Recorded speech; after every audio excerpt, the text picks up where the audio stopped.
Doing Her Bit, written by Erin Hagar, illustrated by Jen Hill. Helen Stevens was a New York City college girl. She'd never pitched hay or milked a cow, and she'd certainly never worn men's overalls. But it was 1917, and there was a war on. Helen rolled bandages and knit socks for soldiers headed overseas, but she wanted something more, to do her bit. Yes, indeed, she wanted an adventure. One day, Helen saw a sign that took root in her heart.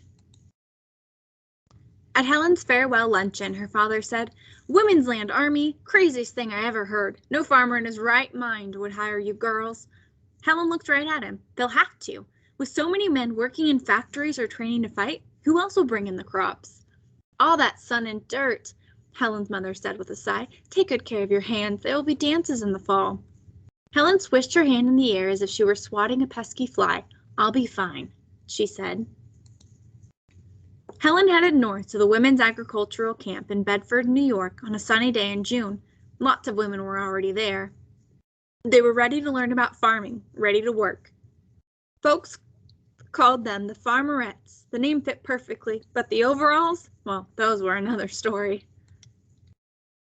A stern-looking woman entered the dining tent after breakfast the next morning. She stood tall and solid as she looked the Farmerettes over with eyes like stones.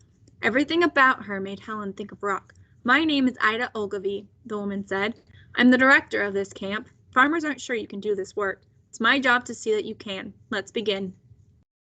Ida showed them how to whitewash the dairy and build a fence around the cooked chicken coop. Helen found out that potatoes don't grow on trees, and Alice discovered the difference between a bean plant and bindweed. Even Harriet, who'd grown up on a farm, learned new skills. She'd never been allowed to plow before. Yes, indeed, they learned a lot. But not one farmer came by to hire them.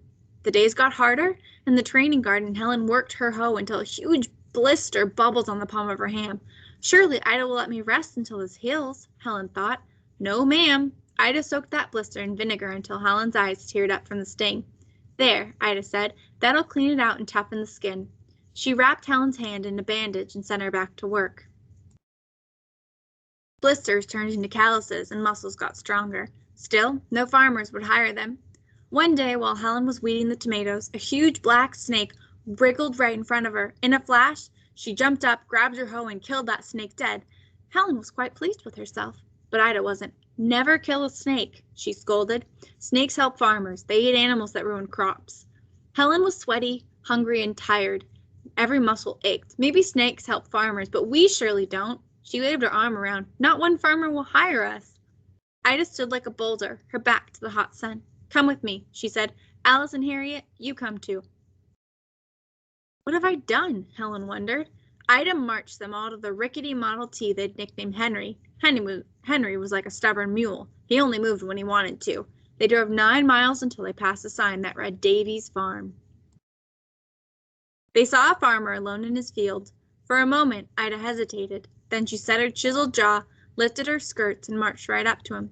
Helen, Harriet, and Alice followed close behind. Mr. Davy, Ida said, I know you need help. In only 2 weeks, these young women have learned to plow and plant and seed and weed.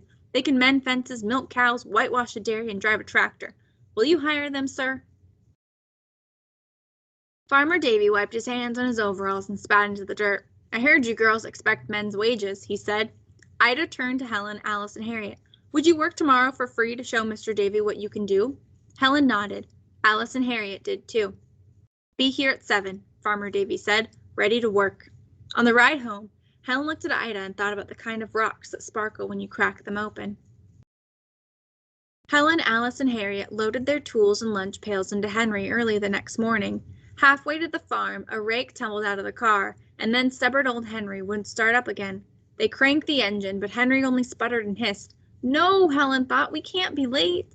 Harriet, take the wheel, Helen ordered. Alice, let's push. They pushed that car until the engine caught and then scrambled back in. Nothing would keep them from working. The sun beat down and sweat ran down, and the farmerettes worked. Helen had never smelled anything as nasty as a turnip plant, but she thinned them out without a fuss. When a black snake slithered between her boots, she let it be. She was a farmerette, and nothing would stop her from doing her bit. At the end of the day, Farmer Davy looked around and let out a long, slow whistle. Not bad, but what about when I need help with the livestock? Come back tomorrow and show me you can work with animals. Then I'll decide about hiring you on." Another day with no pay? Helen dug her boots into that hard, packed earth. Men's work deserved men's wages. "We're trained with livestock, too," Helen said. "If you want us back tomorrow, it'll be $2 a day for each of us."